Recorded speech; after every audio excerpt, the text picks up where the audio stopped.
plus deal. Yeah, that's amazing. We did, I can't remember the last time we did client care as a lead gen lever.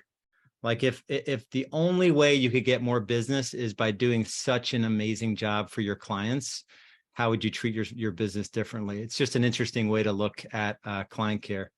All right, unmute yourself. I'll start reading some of the ones that are in, we're live on Facebook as well. And welcome Real Estate B School, welcome Game Changers Nation, and welcome any guests, any of you that are spying on our community.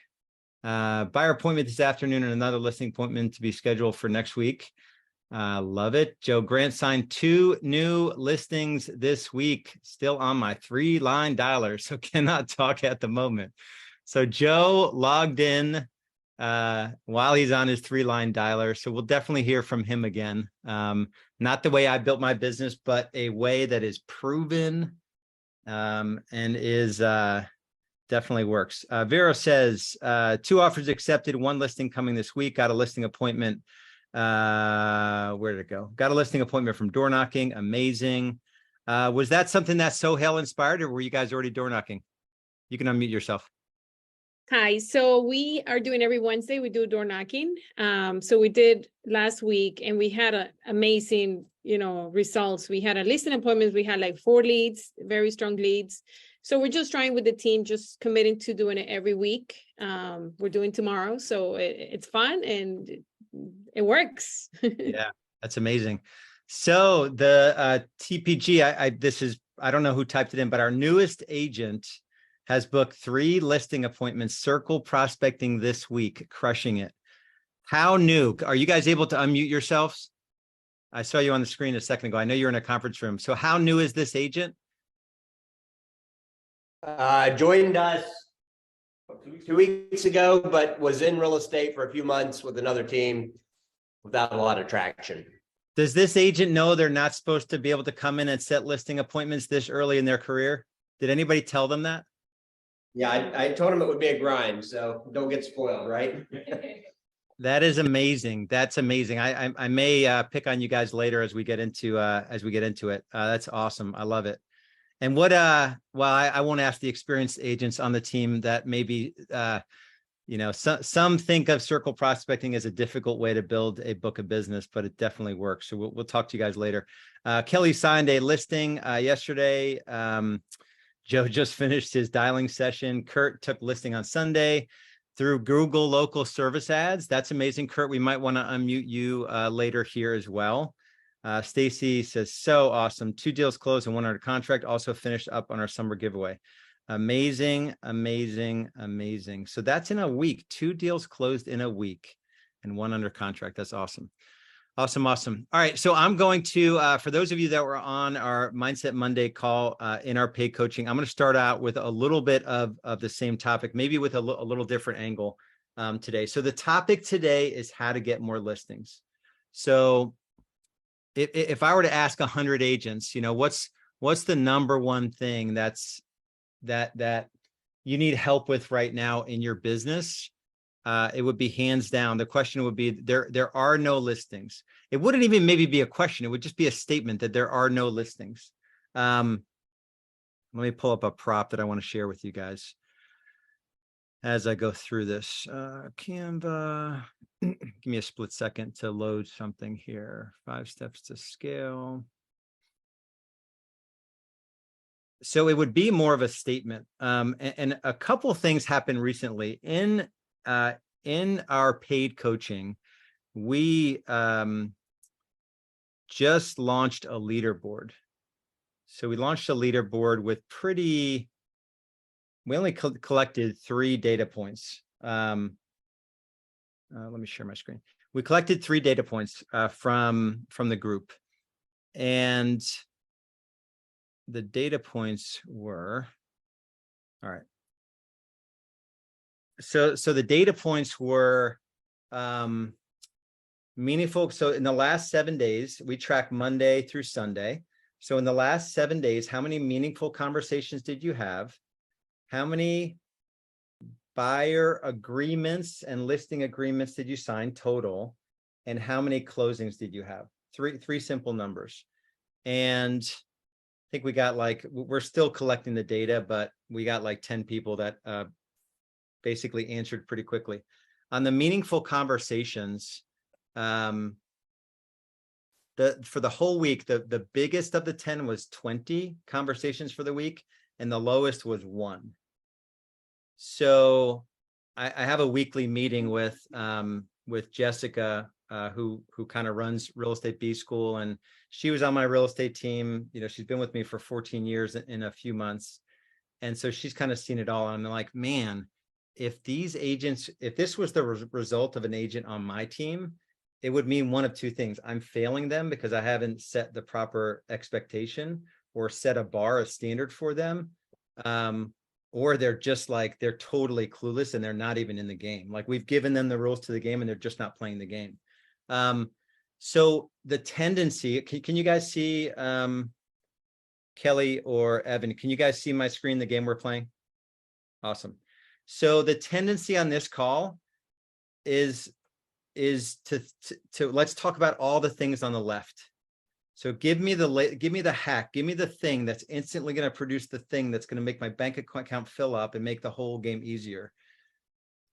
The whole game is played at step 1, because there are probably, you'll hear today, and I'll give you examples of past production masterminds, 7 or 8 of them that you could use at a very deep level to have as much business as you could possibly handle.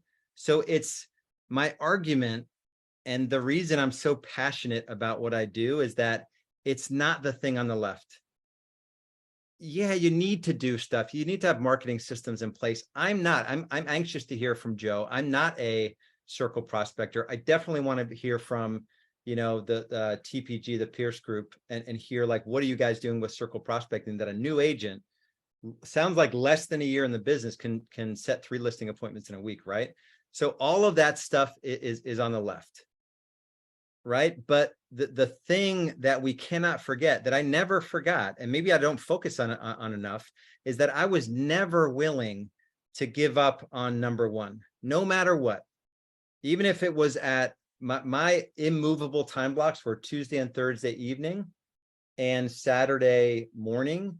And then I would find another 5-6 hours. I would have 12 to 15 hours of laser focused where I was ticking trackers and tracking my conversation set, met, signed numbers. So there isn't a way to predictably scale your business and to stay in this business long-term sustainably where you enjoy it and you can bank tons of money and live an amazing life if you're not willing to sort of succumb to this. The thing that I see most is that most agents, they spend all their time in between 4 and 5. So you sign a buyer, you get a buyer that's willing to work with you, and you spend all of your waking hours servicing that buyer. And that's not actually where the money is made. The money is made, in my opinion, setting up a marketing system, having conversations, you know, 3 to 4+ hours a day, new conversations and follow-up conversations. So I wanted to, I'm going to tell one more story that'll hopefully land this for some of you and hopefully challenge you guys to think about things differently. We had one of our paid coaching clients. I'm going to see if he's on here real quick. Actually, I don't care if he's on here. I'm not going to use his name. Really pissed off at us. He went from 14 million last year, first 6 months, to 3 million the first 6 months of this year. So what is that? An 75% drop? I can't even do the math. It's really bad. And he was pissed, right? He's in our one-on-one coaching program. He's like, this coach sucks. This coach is okay, but you know, I'm hurting and I want out of my agreement. I'm like, all right, let me get on the phone with him. Because I was actually the salesperson that brought him into our world, and he's in my organization and he means a lot to me. And so we have a deeper relationship than just having him in paid coaching. First question I asked him, and this is the question that you guys need to ask yourself if you don't have accountability, is on a scale of 1 to 10, and this is to everyone, team leaders or agents on a team or individual agents that want to grow and scale their business, on a scale of 1 to 10, how honest do you want me to be with you in our conversations? Like, and then he said a bunch of words and then he didn't give me a number. I'm like, scale of 1 to 10. 1 is like, let's just tiptoe and ignore exactly what's going on. 10 is like, you're going to give me permission to go right to what I can sense and see is the issue. Finally, he gave me a 10, right? He was taking savings from that he had for his daughter. And this was heavy on him. He took $15,000 that he saved for his daughter's college. And so he's going backwards in his finances. I said, okay, let's pull out your calendar. So we pulled out his calendar and I pulled up, he had an iPhone. So I said, let's pull up your iPhone and let's do your time report. I forget, what is it called? Screen time in here. 3 hours and 45 minutes on his phone every day, average for the week. Social media was the biggest user of it. And he doesn't get business from social media. And then his calendar, he had not done any new business development. He did consistently for the whole year. And, you know, so of course, like, I'm just like, what the heck? Why are you pissed at us? Like, you know, and he knows better, right? But I think we went through a couple, well, maybe not the second half of last year, but we went through a good 18 to 24 months where business was flowing and it was a little bit more available. No matter what we talk about today, you're going to hear 8 things that work. You can only do 1 or 2 of them. Database is fundamental for everybody. Client care is a lead gen lever, I think, is non-negotiable, including the promise. And we've done previous trainings on those. Social and social proof kind of integrate into database marketing. So you can kind of expand that pillar. The giveaways and those sorts of things all kind of fall into the bigger database marketing. But it's got to end up in meaningful conversations. And you have to have a standard for yourself every day that no matter what, I'm going to hit this number. If you guys need trackers, they're in. I can find the link for them. I can drop them in the chat here.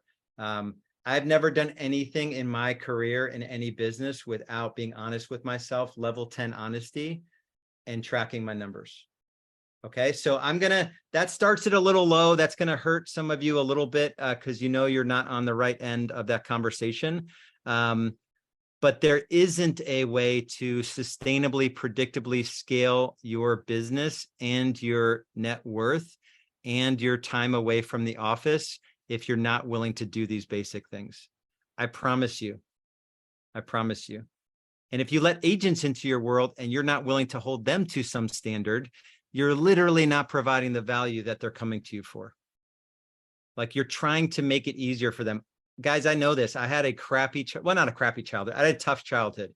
My kids do not have a tough childhood, right? So when we bring agents on our team, somehow we just want to make it easier for them, right? But this is not an easy business. If you let up on your agents or yourself in this market, which I don't think is going to change for the next 12, 18 months, you will be out of the business. You will take another job. You will be doing whatever you can do to make money, and it's not going to be real estate, right? 10,000 agents a month are leaving the industry. All right. All right. So let's tee it up here. We did a call recently where we literally listed all the things you could do to generate listings. So keep in mind, there are only, let's say, 10 things you could do that are proven, that I know people that are generating 4 or 5 to 10 plus listings per month doing these sorts of things. The only other thing I'll say on that pipeline, the game we were playing, I generally only went into a lead gen lever if I knew it could produce 50 deals a year. Because I had this mindset toward growth. I wanted to, scale my business to hundreds of transactions. And if it wasn't going to give me 4 deals a month over time, build up to 4 deals a month, I just wouldn't spend the time on it. And I would work on it long enough where I saw the fruit of that. Because we have a tendency just to do too many things. And I've done it before. So keep that in mind, that you want to go deep enough on a single thing that's the thing that's going to get you to 2, 3, 4 deals per month before you start that second thing. To do 100 transactions, it's database, social, client care, lead gen lever, and then maybe if you're really good at paid home search leads, you can do those. Open houses. I see Jessica on here. I've had no less than 10 people tell me that Jessica's open house system was the best training that they've seen on open houses. And the people that have executed that plan have banked commission checks since she gave that training. So there's a bunch of stuff I can throw in the chat as we go here that you guys already have access to that you may not have been on those trainings. Because most of this year has been focused on whenever I can do a listing focused production mastermind, I do it. All right. So let's do, if you guys have something that you're really, I see a bunch of good stuff. I see Richie on database and circle prospecting. I know Joe and the Pierce group on circle prospecting. I see Phil had 14 deal closed last week from LAS. What's LAS? LAS. LAS? I don't know what LAS is. Phil, what's LAS? Oh, LSA. Local service ads? ISA? I don't know what it is. Oh, is it Google? He had LAS. Maybe it's I don't know. Yeah, okay, LSA. All right, perfect. 14 this year. So that's one that we definitely want to I know other teams that are doing hundreds of transactions are using Google LSA. Let's cover circle prospecting. What else are you guys doing to generate listings? And I can share, I've got a long list of things you could do, but yes, the training, the Jessica training on open houses, it's in Game Changers Nation in the feed. And it's in, if you're part of Real Estate B School in my EXP organization or in our paid coaching program, it's in the toolbox. What else? Expired. So local service ads. For anyone that doesn't know, circle prospecting is like you basically pick a neighborhood. You could circle around it, just listed, just sold. It doesn't even have to be your listing. You could say, hey, you call a neighborhood of 1,000 homes and say, hey, did you know 123? We've got scripts for them, but did you know 123 Main Street, came on the market, sort of thing. System includes text, email, and some door knocking. All right, let's Joe, let's have you unmute yourself. You shared probably 2 months ago, but I want to hear again, because your superpower is not my superpower, and it's not most people's superpower, but it is a predictable way. And you, the three, you're taking one and you took two last week, right? Yeah. So right now I have a listing that'll go live in August. I have one that's going live this Friday. I just signed another one yesterday. I got the SARE signed. We're doing the walkthrough on the property today to get the pricing right on it. And I have a listing appointment today at 3 p.m. Awesome. And that's all from the core. That's pre, two of them are pre-foreclosures. Two of them are following up with Sphere and staying in contact with them. Awesome. And all right, the pre-foreclosures are still cold calls because I cold call expired withdrawal on pre-foreclosure. And are you doing that out of like Vulcan or Red X and using Mojo? So I use Mojo for the expired, but the pre-foreclosure stuff, I pull that manually. I'm still balancing out the cost basis because it doesn't matter what company you use, they charge you by county. And where I'm at, each city is classified as a different county, and the 7 cities are all within like 40 miles. So right now I do it myself. Takes about 2.5 to 3.5, 4 hours a week to gather all the properties, cross-reference all the owner's information, do the reverse lookup. So I do that while I'm on the dialer during the dead time. So I'm doing those two things at once. Then I'll upload that list into the dialer. But I run them through, and I've shared the detailed system. I mean, including the actual templates I use for the emails and stuff with the accountability group that I'm in, because one of my things for this 13-week accountability is to refresh my systems. So I literally gave that entire system over to 9 people. But I call them. After I call them, I'll email basically a blanket one for the The expireds, it's an email letting them know that, hey, I noticed your house came off the market unsold, and I was curious if you were still open to the idea of selling it. Just plain and simple. The pre-foreclosures, I'm not trying to list or sell your house. I offer education to homeowners on multiple ways to avoid foreclosure. The text goes out the same way. It's offering a service. On the expired, it's more direct. Hey, it left the market unsold. Are you looking to hire the right agent to get your house sold? And on the pre-foreclosures, I'm not trying to buy your house. I'm offering education, because 9 out of 10 people in foreclosure, they want to keep their house. Well, if I can help them keep their house, who's their favorite agent now? So their friends and family then become part of my sphere, because that's where a referral may come from. Yeah. And I just feel good for helping them save their house. So how do you organize your day? To me, being able to do what you do comes down to just some standards around where you spend your time and some non-negotiables. Was it easy for you to turn it on in the beginning, or how many years did it take you to get to the point where you're at today? All right, let me see if I can figure out how to turn my blur off while you got me spotlighted. So pretty much, there's my calendar. New business development from 8 to 10:30 every day. I do my best to get on my triple line dialer there. Today was interrupted for a state block. Admin, half-hour time block. Open white spaces for meetings. Professional development every day. Agent work every day. So I do my best to stay on my time blocks, but every day from 8 to 10:30, I'm either calling, texting, or emailing people that I haven't had a conversation with. My goal isn't 100 transactions a year. My goal is no more than 36. I'm a solo agent. I don't need to do 100 transactions.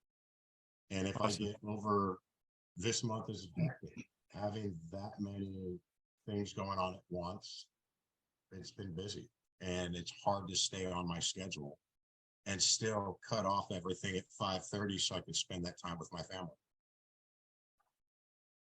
There is a way to sell 100 homes and work less hours, but we could talk about that offline. It's leverage that I haven't gotten to that point. Yeah. All right, awesome. So my takeaway on Joe is, if you guys blocked your calendar, and we've done trainings in B School and in Game Changers on the ideal week. It's generally 3 hours of new business development, a little bit of a break to make sure nothing is imploding, and then an hour of follow-up. So lead gen is different than lead follow-up. It's all new business development, but they're different activities. The essence of being successful, no matter if you're calling the coldest lead, some of you are like, I would never circle prospect. It doesn't matter. Being able to sit still long enough to have as many conversations as you need to set an appointment or two every day is the game. It is the game. So every time we hear something that works to get listings, you need to ask yourself, do you have the right cadence in place, the right time blocks in place to be able to execute on any of this, right? Awesome. Let me make sure. I wanted to hear from, all right, who's doing Google? Any questions on for Joe before we move to Google local service ads? And then actually, maybe I'll bring in anything to add, Derek or Tim or anyone from the Pierce group. I lost you guys on the screen. I got to get up every time we go to unmute. No, nothing to add unless you have any questions. Yeah. So for a new agent on your team, is that bucket one of the lead sources that they cut their teeth on? Just tell me your approach with newer agents. Well, we're in development with that, but yeah, we've got a pond that we've got them calling into, and we've got different lists based on activity in that pond, and then we've got different circle prospecting lists. So just listed, just sold, under contract. The one that Chris set 3 appointments on was leveraging our buyer. So we've got a buyer looking in a neighborhood. We actually have two buyers looking at two different neighborhoods, and he set 3 listings off of that. And that's a pretty easy conversation. It's not soliciting a listing, right? You're genuinely looking for somebody, and people were open to having that conversation. Somebody gave us a tip and that ended up in 2 listing appointments. And then another one, you know, he caught the lady at the right time. She was looking to downsize. We were calling with a buyer interested in the neighborhood, and she was open to having a conversation and meeting with us. Awesome. And how important are time blocks and tracking for a new agent on your team? I would say critical. We just kicked off, you know, as a team, 4-day a week, 2.5-hour blocks that are basically coaching and development. Come get better, you know, figure out what to do, what to say, how to do it. You know, if you want to get better, we block the time to invest in it. I also think, Lars, it's notable that, you know, for our team, what we want to do is take away all of the objection and things that get in the way of doing the work. So when you get here, that list is ready to go and you've got a script, and all you got to do is hit the go button and make the calls. And who's teeing up those lists? Is it overnight? Is it weekly? Is it a VA doing it? To me, most of them are like the ponds, it's all saved, right? We've got it filtered and it auto generates.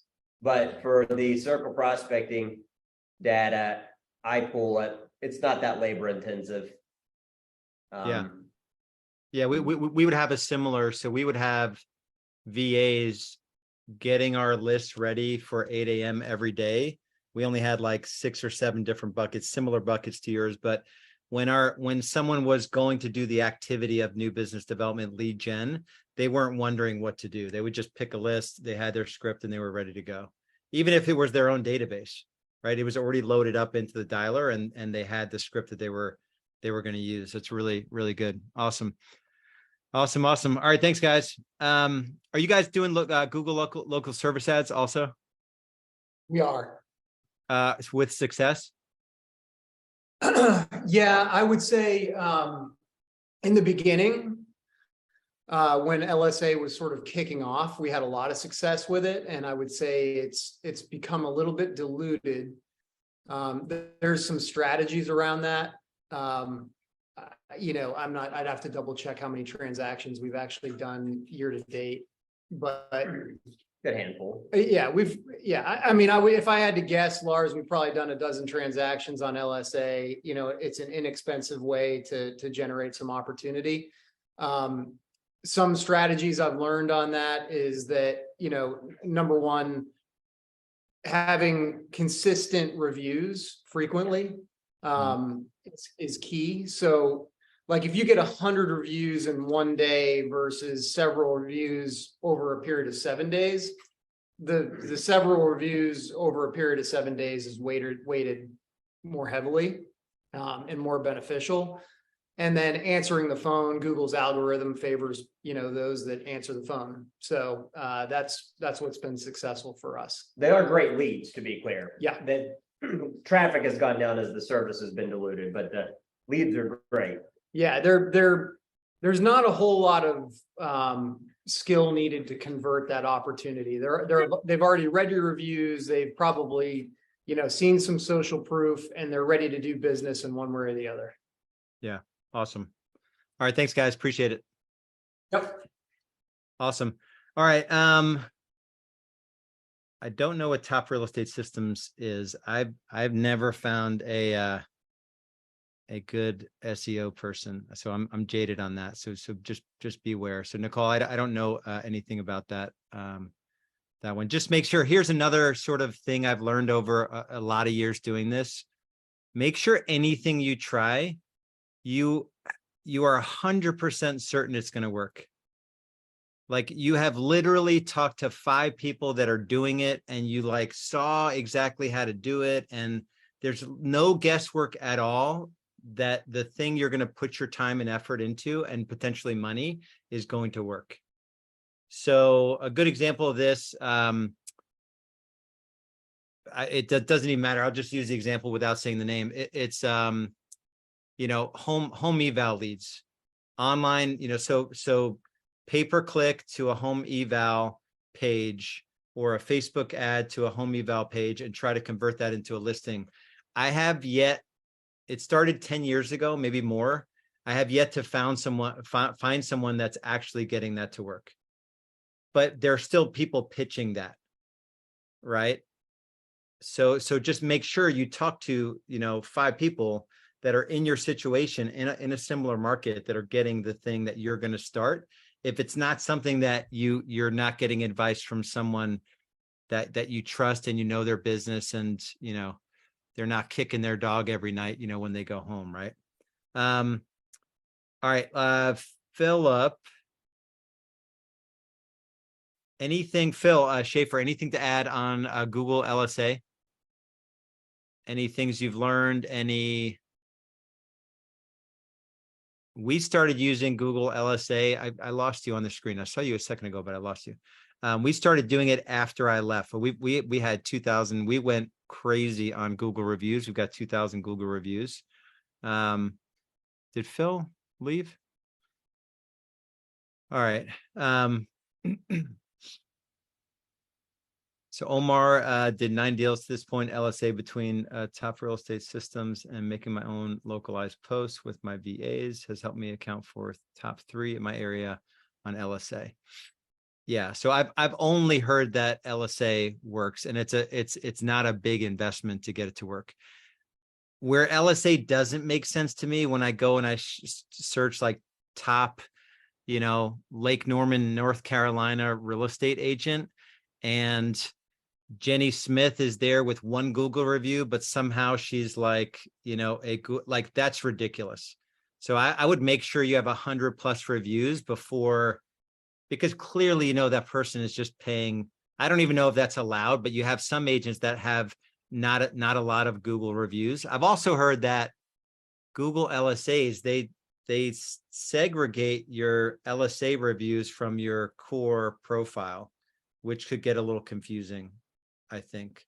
So they somehow don't give you credit for all the reviews that you already have, but I don't really know if that's true. But it's definitely something that you guys should be looking at. Anything else before I can just rant on, 3 or 4 other things that that are working, that we've already trained on, and you may have missed the training, so we can just go back and kind of refresh your memory on it. Lars, Yes. forgive my ignorance, but LSAs, how do you get like so many reviews? How does that even work? I mean, there's a whole process to incorporate getting reviews as part of you serving your clients. If you have a database, you're basically just asking people to vouch for you online. So we have a process for it. You can have a bigger push for it. Google has gotten a little smart to 50 reviews coming in at one time. But we would, even at our client events, we'd have an iPad there, and we would ask people to register for a raffle. And if they hadn't given us a review yet, they get 1 ticket for that, 1 ticket for, or 5 tickets for a referral, another ticket for a video testimonial or whatever. So it's just incorporating it into your process. Just Google. The thing that turned me onto it was I was checking out, and I've done a training like this in Game Changers. I was checking out of my dentist, and it was a new dentist. And when I checked out, the lady that I was paying with asked me, she grabbed her phone and she said, "Hey, have you left us a 5-star review on Google yet?" And I'm like, "No, I haven't." And she's like, "Well, just open up your phone to a browse to, to Google, put our name in, click that button." And she's showing me how to do it. And she's like, "Did you have a 5-star experience today?" I'm like, "Yeah, I did." So I clicked 5 stars. She said, "Well, what would you say about your experience?" I typed it in and I hit submit. So that I immediately went back to the office, and we were at like 60 Google reviews. And that was, I don't even know, probably in 2018. And now that team, which I've exited, is over 2,000 Google reviews. So it's just something that we have like focused on. I'm okay with Google being like not going anywhere. Yelp is, I don't think they play the game right. They're not going to give you any credit for getting reviews on their platform unless you give them money consistently. Zillow, that's a racket. They're just going to charge as much as they possibly can. So I didn't want my reviews on there, even though we had a ton of reviews on there too. And then Facebook, I don't think a lot of people go to Facebook to see business reviews. So Google, I still think is where I'd put most of my effort. Thank you. Yep. Yeah. LSA is local service ads. All right. All right. Awesome. What else? Anyone using open houses, video that we learned from Amanda Gordon? Anyone using the stuff that we've learned over the last few months and they've had success with it? Kurt Clements, anything to add on LSA? I had somebody tell me to expand it to like a biggest radius as I was willing to work. This particular home is about 45 minutes away from me. I picked up the phone right away, talked to the lady. She had already interviewed 2 other people. For me, it was more of getting, drilling down of what the real situation was, and had good rapport on Sunday, and actually beat out a lady for the listing that is very big in our 6-county area, and charged a half a point more than what she was charging, and still got it. So that was cool. Awesome. But that's all I can add. Yeah. Awesome. Yeah. And just having social proof as a lead gen lever is something that we've done a specific training on. So so Jerry or anyone else that doesn't have any online proof that they're worth working with would probably just benefit by going back, and that is a core system that's as important as like your database marketing, I believe.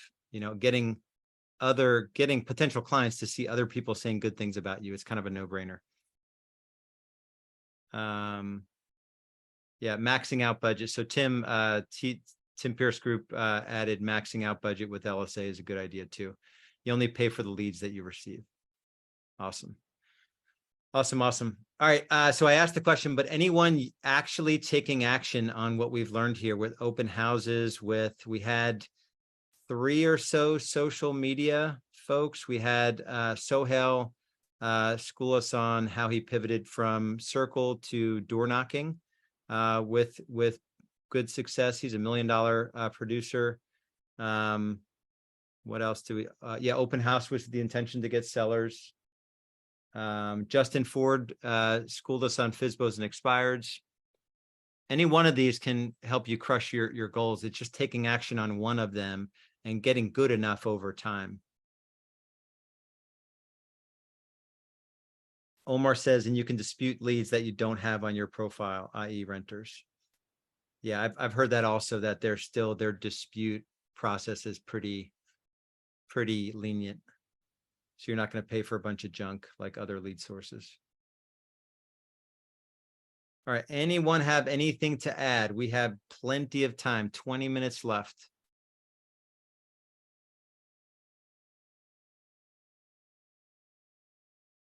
Can I add one, Laura, can I add one thing? Yeah, of course. So with the Google reviews and all the different platforms where you're getting reviews on today, every single platform has its own quirks. And when I first got, when I started doing Google review, when I started getting reviews, I started on Zillow before Google reviews really weren't a thing. And then what I would have my clients do is I would call them, basically say, hey, John, it was a pleasure working with you. I really appreciate you putting the review on Zillow for me. My business is expanding. I have a Google business page now. If I send you an email, can you just copy and paste the review you wrote for me on Zillow on my Google business page? And I put the link in there. I would copy the review and email it to them. So I wanted to make it stupid proof, super simple.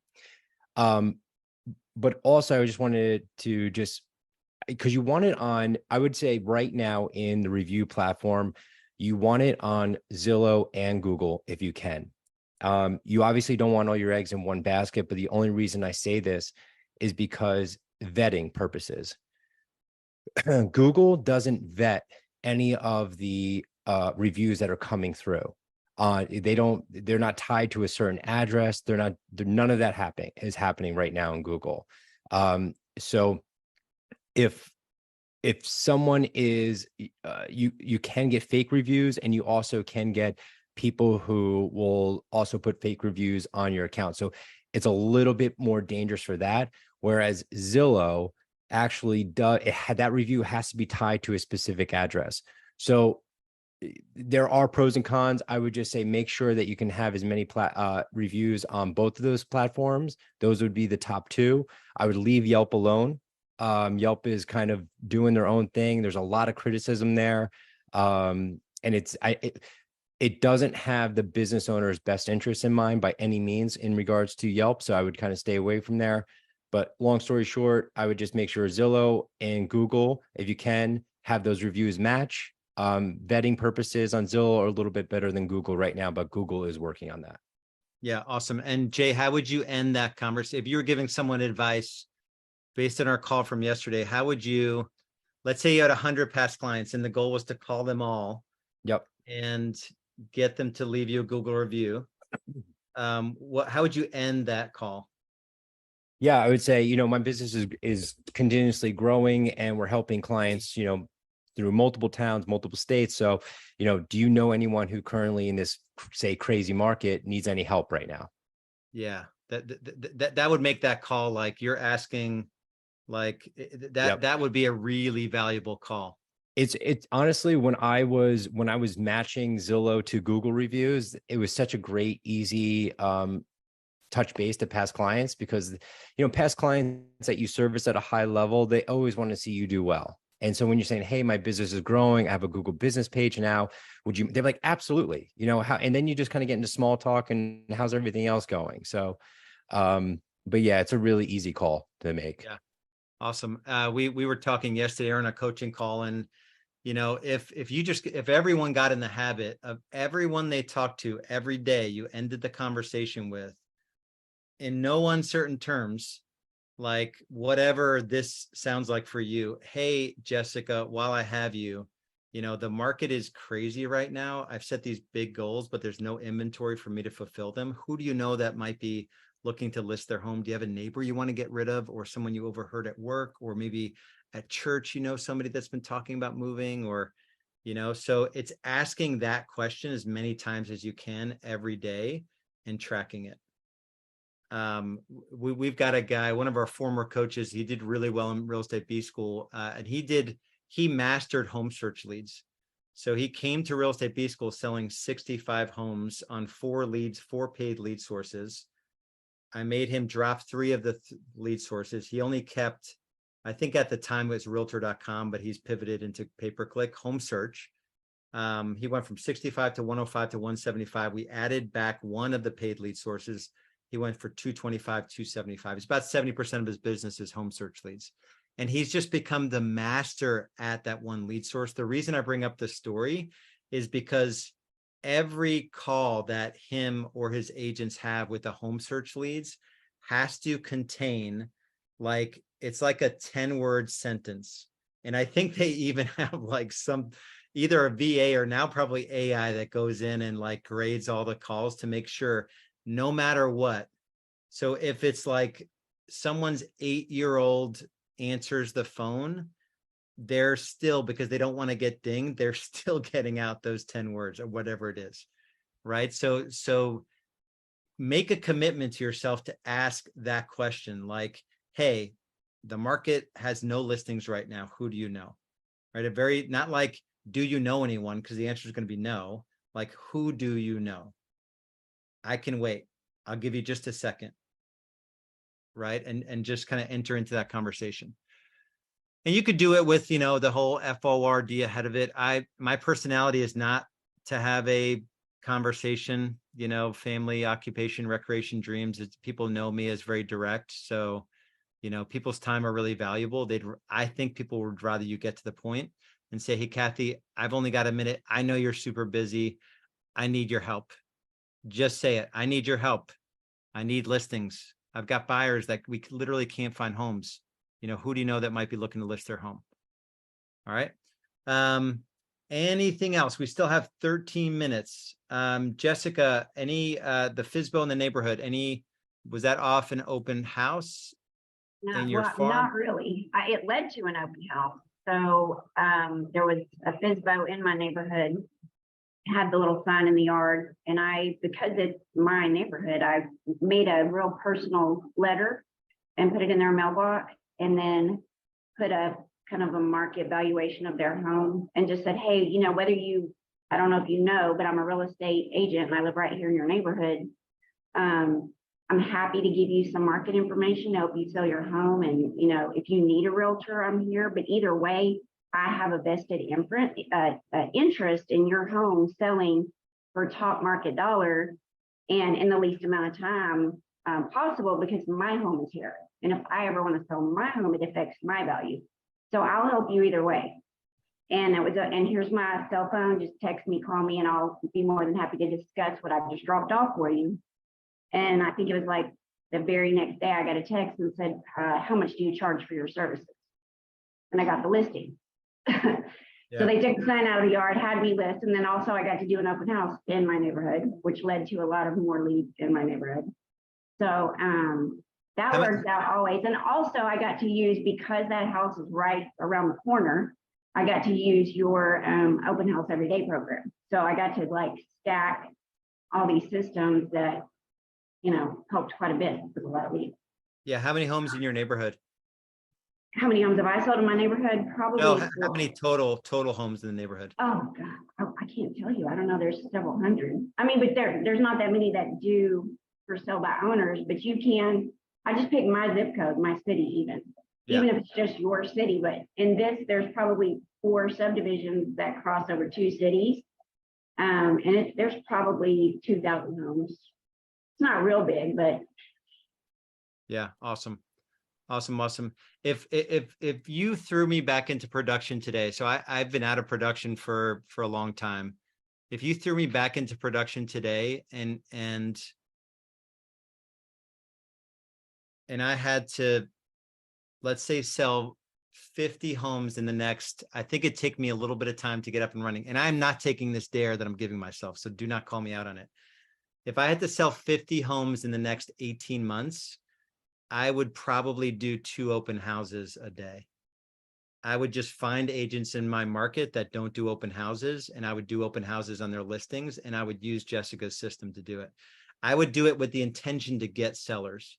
And I would layer in Sohail's door knocking, even though I'm not a door knocker. But I would, instead of the 5-5-10 that Jessica taught on, I would probably do 50-50, 100. I would go deep on that one system. I'd probably do 2 open houses a week, and I'd get administrative help to make it so I could just show up to the actual open house and have really high leverage around it. The challenge is nobody goes deep on anything anymore. We spread ourselves, and I admitted yesterday to our coaching clients, I'm doing this in my coaching business now. So think about the 10 things you could do as a real estate agent to generate business and how you spread yourself all over them. I'm doing the same thing in my coaching business. I'm trying to do everything, and nothing is working as well as 1 or 2 things could work. So I'm in the process of pruning all the things that I've not really, I know they work because other people I know in high-level coaching programs are doing them, but I'm not doing them at the most excellent way. So pick one thing and become excellent at it. Door knocking, open houses, social media. Your database encompasses so much of it, right? Your database is reviews, social media, client care is a lead gen lever. Yeah, major in one, minor in another. Awesome. What did Kathy put in there? Oh, perfect. Beautiful. So let's get into the top. All right. So that was the that was the turn your next open house into 3 to 4 commission checks. Thank you, Kathy, for that. Amazing.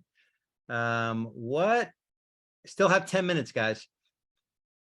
Yeah, Angie says 2 open houses a day, Saturday and Sunday, or 2 on Saturday. Oh, Angie's saying, would I do 2 on Saturday and 2 on Sunday? I don't know. I'd probably have to. I'd probably still try to guard my Sunday. So I don't think I would do them on Sundays at all. I'd probably test a Friday afternoon open house like catch people. People seem to be out and about on Fridays. I probably try to do like a Friday 4 to 7 and a Saturday, 10 to 1, maybe. I'd figure out the best times, but I would do 2 a week. I'd figure out the best optimal times to do them. I put out 50 signs. I'd get Jessica's, this happens on Tuesday, Wednesday, Thursday. I'd have an admin set up all of it for me. And I would just show up to the open house. Hey, Lars, and I would say somewhere I've failed a few times is not having a very good follow-up, because if you pull in a lot of leads on that open house and you don't do any of the follow-up, then it's the same as going and sitting in an empty open house. So make sure you have your system of what you're going to do after that to make sure you follow up with those contacts. Yeah. Awesome. Yeah. I mean, you can generate a bunch of later today, we're talking about open houses as a way to generate agent attraction or recruiting opportunities. So we've got a different call today.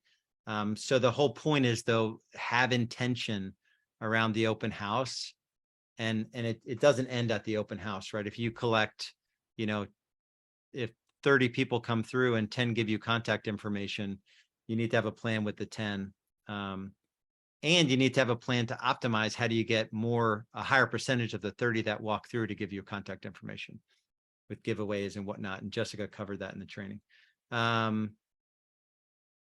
Yeah, I rarely worked Sundays. I mean, I was working deals on Sundays. I would sneak away and I wasn't working Sundays, but I was working on active deals and offers that came in. But I very rarely did I take any appointments on Sundays. And that was just a decision I made that anyone could make. I don't know the optimal time open houses. I mean, if you do a 2-hour open house, I mean, people are going to, and you advertise it, people are going to show up. I don't know if 2 or 3 are better, but I would just test it. Yeah. And get the wife's permission if you're going to work out of bounds. And we did a training. We've done lots of trainings on how to organize your week and have standards around your time and pre-populate your calendar.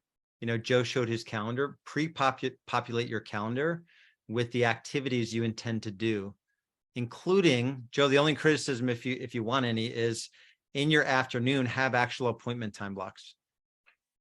So have an actual appointment, where they're marked as free, but your goal is to fill them in. So you decide in advance when you're willing to work or not work. So I did have of white appointment space ones in there, but I have my calendar linked to Calendly. So while we were on here, somebody actually from the emails I sent out just scheduled a 4:30 appointment for tomorrow in my calendar. Yeah, If awesome. I put something in there, it interferes. Even when I marked it as free, I don't know if it's a setting problem, but even when I marked it as free time, you couldn't access it through my Calendly app to schedule an appointment. So I deleted all those out. Yeah, it's probably a setting. You know what? Not that it means change your system, but Google just came out with a very slick appointment booking solution. I was wondering when Google Calendar would come out with it. All right, cool. 5 minutes left. What's that? No, it's my own little swirl. Oh, my yeah. calendar's paid for by the year. I don't need to chase down something new. No, for anyone that doesn't have an actual calendar booking and you're using Google Calendar, they just launched a new appointment calendar. All right, Cloud HQ. I don't know what Cloud HQ is. That's where the all the Google free apps are that compare to a lot of paid services, like the calendar and Gmail. Oh, got it. Yeah, I've never heard of that. All right, any other I'm gonna see if I can find here. Let me find our list. I think we've covered most of it. And I did a previous training on, the things that you could do. Listing. Lead gen. Computer's running super slow. Yeah, I think this is it here. Let me see if this is the most recent one. That is not. I don't know, Jess or Annalise, if you're on here, if you can help me real quick with this. I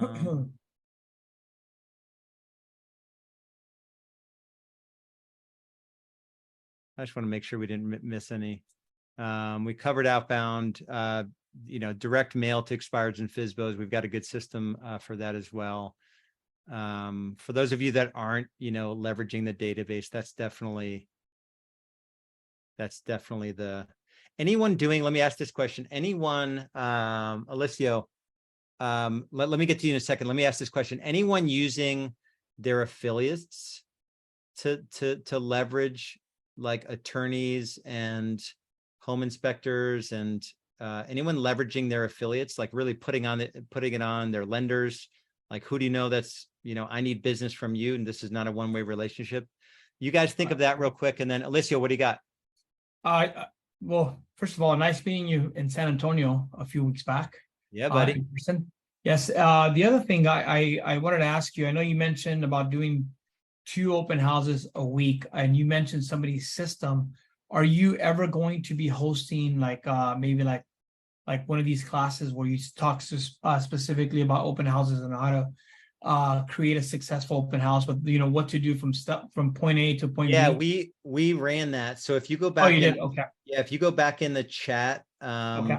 Kathy posted. So so you're in Real Estate B School powered by EXP. So you've got a member portal with all the trainings in it, and they're also posted in Game Changers Nation. For those of you that are in Game Changers, for those of you that are guests, you need to join one or the other, so you can get access to this stuff. And go back and get the history. But it's that link there that Kathy posted. Kathy, and okay. Kathy gave away like all of her stuff and checklists, and it was really, really good. Got it. Okay. Sounds good. And yeah. And then the real lesson, the real takeaway is focus on one thing long enough where you just focus on one thing long enough where you get really good at it. And not 5 things. You don't need to do 5 things to sell 25 homes. You need 2 things to sell 50 homes. and then just scale it from there. And just have that mindset of like, all right, is this going to lead me, this one thing, is this going to lead me to, selling 2, 3, 4 homes a month? All right. We're doing a deal right now with a probate attorney, and I have had some good conversations with her, and sounds like an untapped market, something we have in the horizon to set up a system for. Yeah. So probate, Aaron Novello in our organization, he keeps threatening to put out the training. I don't know if it's launched yet, but he has a specific probate training. We had a guy in our highest level Real Estate B School. He's listed 500 probate listings over the last 7 years.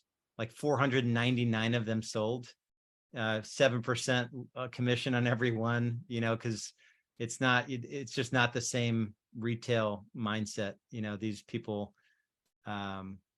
they need to sell, and it's a situation where you need to, you can be the catalyst that makes it easier on them. All right, guys, we are at the hour. I forget what next week is. Next week? I'm pretty sure we've got Curtis Fenn, who I've known for over a decade. He's going to teach us. He's the CEO of RedX. So RedX has rolled out a digital element, digital marketing element that helps you get in front of expireds, FSBOs for rent by owners and your sphere, integrated into their system. And it's a new thing that they've been focused on for the last 12 months. So we're going to do an overview of just digital prospecting, he calls it. So he's almost putting out a new category when it comes to listing lead gen. So do not miss next week, same time, same place. I love you guys. We will talk to you later. Be good.